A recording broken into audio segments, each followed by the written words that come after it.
लसो प्याबुलजे त्यसैले नमस्ते सबैजनालाई। आज म बुद्धिस्ट ज्योतिष शास्त्र ज्ञानगुणको कुरा ज्योतिष दर्पण लिएर तपाईहरुको माझमा उपस्थित भइसकेको छु। आज म मुख्य विशेष विषयहरू लिएर आएको छु। आज म जुङ्गा घा अथवा पञ्चतत्व अथवा 5 वटा खामको विषयमा लिएर आज म यो भिडियो मार्फत तपाईहरुको माझ आइसकेको छु। 5 वटा तत्वहरू अथवा 5 वटा खाम विशेष गरेर एकदमै महत्त्वपूर्ण भिडियो हुनेछ तपाईहरुको जानकारीको लागि र सबैले यो भिडियोलाई अन्तिमसम्म सुनिदिनु होला, हेरिदिनु होला र हेरेर सक्दो आफ्नो सबै माझमा शेयर गरिदिनु होला भनेर म विनम्र अनुरोध पनि गर्दछु ताकि सबैले जान्ने बुझ्ने होस्।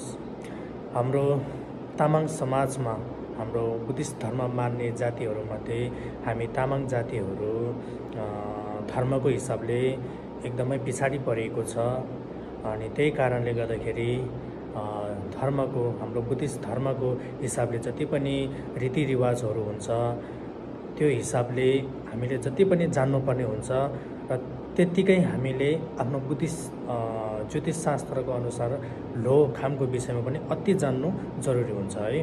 भने हाम्रो तामाङ समाजमा अहिलेको स्थितिमा हेर्दाखेरि चाहिँ एकदमै कमजोरी छ। यो लोको खामको विषयमा कसैले जान्ने बुझ्ने खासै छैन समाजमा र त्यही कारणले गर्दाखेरि हाम्रो समाजमा कस्तो छ भन्दाखेरि चाहिँ यदि घरमा कुनै विघ्न बाधा प्रब्लम भयो, दुख बिमार भयो, कुनै घटनाहरू भयो अथवा अशान्ति भयो भने चाहिँ बल्ल लामा कहाँ जाने, गुम्बा जाने अथवा भगवानलाई सम्झिने हैन। दुःखको बेलामा भगवानलाई सम्झिने, सुखमा चाहिँ कहिले पनि नसम्झिने।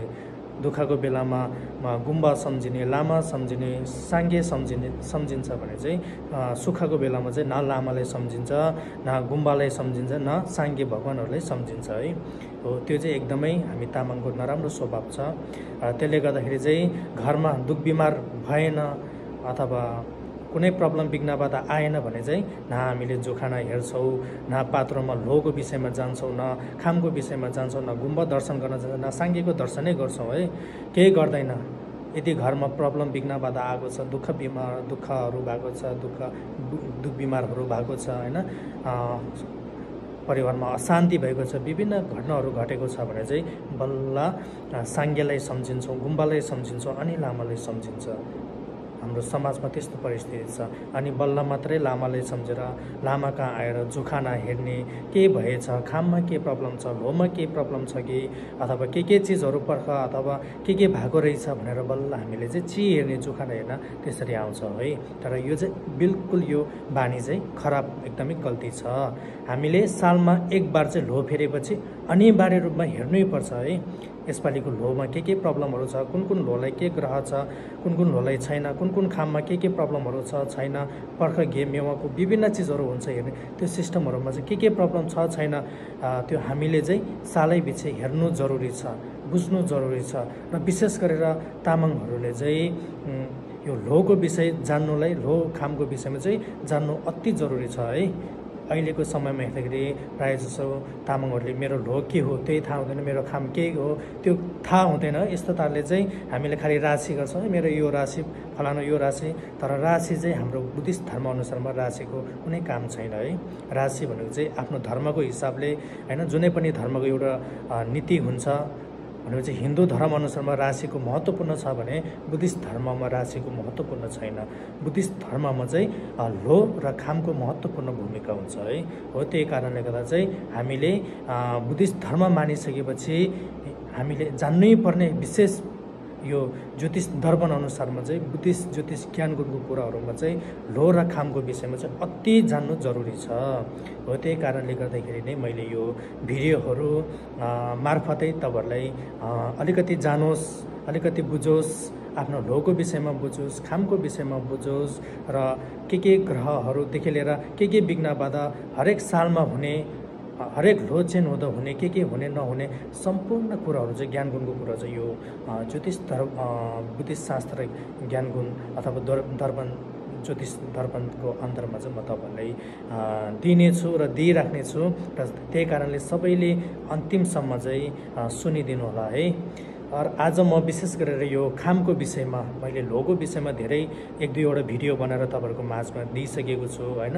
भने आज चाहिँ म विशेष गरेर खामको विषयमा है 5वटा खामहरू हुन्छ र खामको परिचय, खामको स्वभाव र कुन खामलाई घातक छ, कुन खामलाई राम्रो छ होइन, त्यस्तो विषयहरू लिएर चाहिँ म आज उपस्थित भइसकेको छु। र 12वटा लोहरू हुन्छ र लो चेन हुँदै जाँदा पनि खाम पनि चेन हुँदै जान्छ है। सालमा खाम दुई प्रकारको हुन्छ, एउटा दुई भागमा विभाजन गर्न सकिन्छ। एउटा लो खाम भन्छ, एउटा बार खाम भन्छ है। बारको हिसाबले हुने खाम हामी जन्मिँदाखेरि बारको हिसाबले पनि खाम पाउँछ भने लोको हिसाबले पनि हामीले खाम पाउँछ है।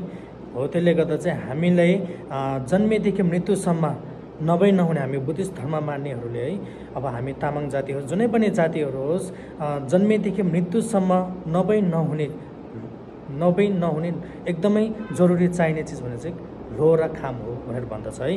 हामीले जन्मिँदाखेरि पनि लो चाहियो, लोबाट नै नाम राख्ने, खामबाट नै नाम सबै चाहियो। हामीले त्यसपछि विवाह गर्दा चाहियो, छेवर व्रतबन्ध गर्दा चाहियो, पास्मी गर्दा चाहियो होइन, शुभ विवाहहरू गर्दा चाहियो। अनि मर्दाखेरि पनि यो लो र खाम र अति जरुरी एकदम नभई नहुने चिज चाहिँ हाम्रो लो र खाम हो है। हो त्यसले गर्दा त्यो लो र खाम चाहिँ सबै तामाङ दाजुभाइ दिदीबहिनीहरू भक्तजनहरूले सबैले बुझ्नु पऱ्यो है। त्यही कारणले मैले यो आज खामको विषय लिएर तपाईँहरूको माझ फेरि नयाँ भिडियोमा उपस्थित भइसकेको छु। र खाम 5वटा खाम हुन्छ है, झुङ्वा घा भन्छ अथवा पञ्चतत्त्वहरू भनेर भन्दछ है। पञ्चतत्त्व भने चाहिँ 5वटा तत्त्व, हाम्रो शरीरमा 5वटा तत्त्वले मिलेर बनेको शरीरहरू हुन्छ भने पञ्चतत्त्व भनेकै पञ्चखाम अथवा 5वटा खामहरूको विषय भनेर भन्दछ है। अनि सुरुमा हामीले खामको उच्चारण गर्न सिक्नु पर्यो है। खाम अब कुन खाम हो, अब हामीले भन्छौँ होइन, अग्नि खाम, फलाम खाम अथवा माटी खाम, पानी खाम, काष्ठ खाम त्यसरी भन्छ। त्यो चाहिँ नेपालीको उच्चारण भयो। तर हाम्रो छेउ भाषामा लोतोपात्रोको भाषामा के छ भनेर चाहिँ मेखाम होइन, च्याखाम, सिङखाम, छुखाम, साखाम हो यसरी भन्छ है। त्यही कारणले सबैले जान्नु पर्यो कि खाम कसरी उच्चारण गर्ने, खाम कति प्रकारको हुन्छ त्यो सबैले बुझ्नु जरुरी छ है। अहिलेको समयमा लो र खामको चाहिँ सबैले बुझ्न जरुरी छ, हामी बुद्धिस्ट धर्म मान्नेहरूले चाहिँ। त्यसले गर्दाखेरि चाहिँ यो 5वटा खामहरू मैले तपाईँहरूले भनिसकेँ होइन। मेखाम, च्याखाम, सिङखाम, साखाम, छुखाम, यो 5वटा खामहरू हुन्छ।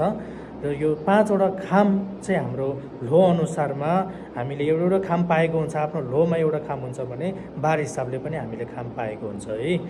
भने अब खाम त मैले तपाईँहरूले चिनाएँ 5वटा खामको नामहरू भने अब चाहिँ यो खामको दिशाहरू होइन, जस्तो अब पञ्चतत्त्वको दिशाहरूको चिनारी र पञ्चतत्त्वको स्वभाव भने चाहिँ 5वटा खामको स्वभावहरू कस्तो हुन्छ होइन। जस्तो अब हामीले मेखाम, च्याखाम, सिङखाम भन्छौँ र यो खाम पाएको व्यक्तिको स्वभाव चाहिँ कस्तो हुन्छ भन्दाखेरि म तपाईँलाई अलिक हल्का जानकारी दिन चाहन्छु, राम्ररी सुन्नुहोला।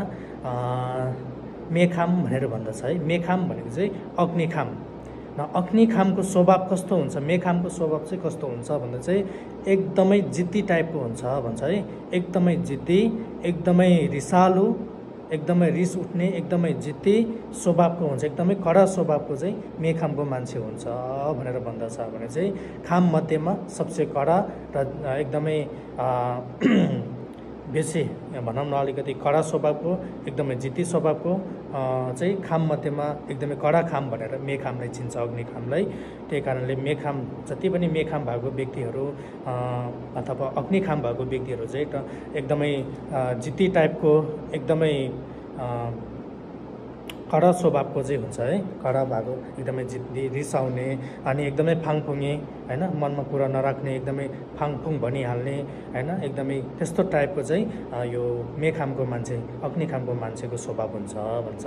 अनि च्याखाम भनेर भन्दछ है। च्याखाम भनेको चाहिँ फलाम, लुवाखाम भयो। अनि लुवाखामको मान्छेको स्वभाव चाहिँ कस्तो हुन्छ भन्दाखेरि चाहिँ एकदम कडा टाइपको भन्छ है। अग्नि र लुवा भनेको चाहिँ कडामा गिन्ती हुन्छ। अनि त्यसले गर्दा चाहिँ एकदमै कडा स्वभावको होइन, एकदमै मन एकदम कडा भएको होइन, मनमा एकदमै अलि मन घमण्डी टाइपको, अलिक घोरन्टे टाइपको, फाङफुङे नहुने, एकदम मन कडा गर्ने, भित्रीको मन भित्री कुराहरू भित्रमै राख्ने, एकदमै कडा स्वभावको, हेर्दाखेरि एकदमै कडा घमण्ड टाइपको चाहिँ लुवा खाम अथवा च्याकखामको मान्छेको स्वभाव त्यस्तो टाइपको हुन्छ भनेर भन्दछ। र अर्को तेस्रोमा काष्ठखाम भनेर भन्दछ है। काष्ठखाम, अब यो काष्ठखाम भने चाहिँ सिङखाम भयो है। सिङखाम काष्ठखामको व्यक्तिको स्वभाव चाहिँ कस्तो हुन्छ भन्दाखेरि चाहिँ मध्यम खालको होइन, अब धेरै नबोल्ने पनि, अथवा कुनै कुनै चाहिँ अब चञ्चले टाइपको पनि हुन्छ, कुनै कुनै अब चञ्चले टाइपको पनि हुन्छ, कुनै चाहिँ अब मध्यम खालको भन्छ होइन, धेरै नबोल्ने पनि, धेरै कुराहरू पनि नगर्ने। जस्तो यो मध्यम खाममा चाहिँ साखाम र सिङखाम भनेर भन्दछ है। साखाम र सिङखाम भनेको चाहिँ माटी खाम र काष्ठखाम चाहिँ एउटै टाइपको हुन्छ भन्छ। मध्यममा भएको कारणले मध्यम टाइपको भयो है। मध्यम टाइपको भएको कारणले चाहिँ अब धेरै नबोल्ने पनि, धेरै कुराहरू नगर्ने, अथवा कुनै कुनै चाहिँ अब चञ्चले टाइपको पनि हुन्छ। प्रायः जस्तो धेरै चाहिँ धेरै नबोल्ने, धेरै कुरा अब मनको कुरा फट्टै नखोल्ने, अलिकति घमण्डी टाइपको, अलिक घुसघुसे टाइपको पनि हुन सक्ने हुन्छ भनेर भन्दछ है। अलिकति त्यो चाहिँ यो मध्यम भएको कारणले स्थिर भने चाहिँ आफ्नो स्थिर रहने भनेपछि आफ्नो अध्ययनमा रहने खालको हुन्छ।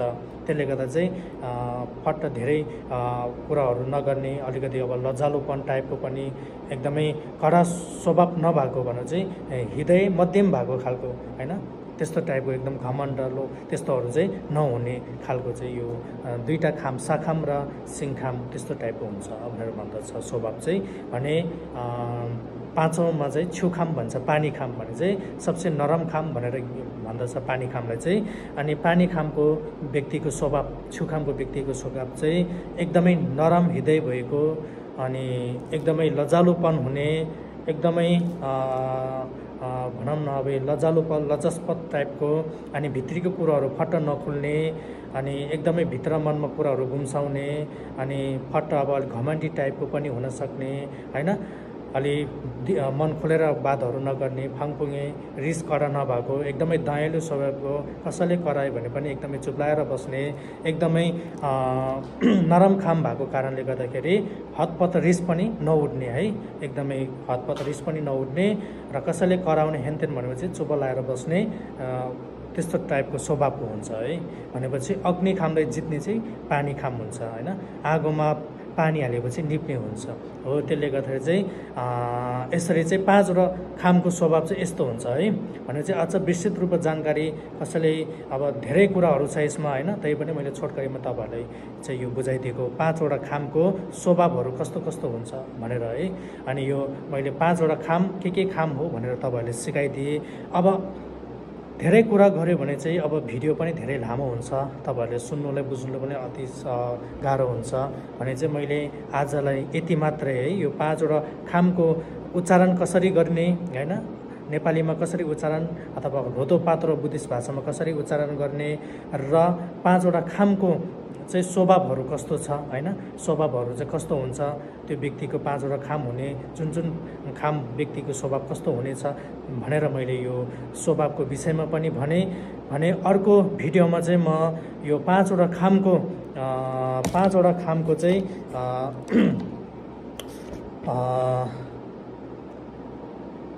वर्ण, जस्तो तपाईँको यो पाँचवटा खाममा अब कुन दिशा राम्रो, कुन खामले कुन दिशा राम्रो, अनि कुन कलर एकदमै राम्रो सुट हुने, र कुन खाम चाहिँ एकदमै आफूसँग मिल्ने होइन, मित्र खाम र शत्रु खाम कुन चाहिँ नमिल्ने, एकदमै घातक, एकदमै कुन खामसँग चाहिँ हामीले विवाह गर्नलाई कस्तो हुने हो, त्यो विषयमा लिएर अर्को भिडियोमा म फेरि पनि उपस्थित हुनेछु।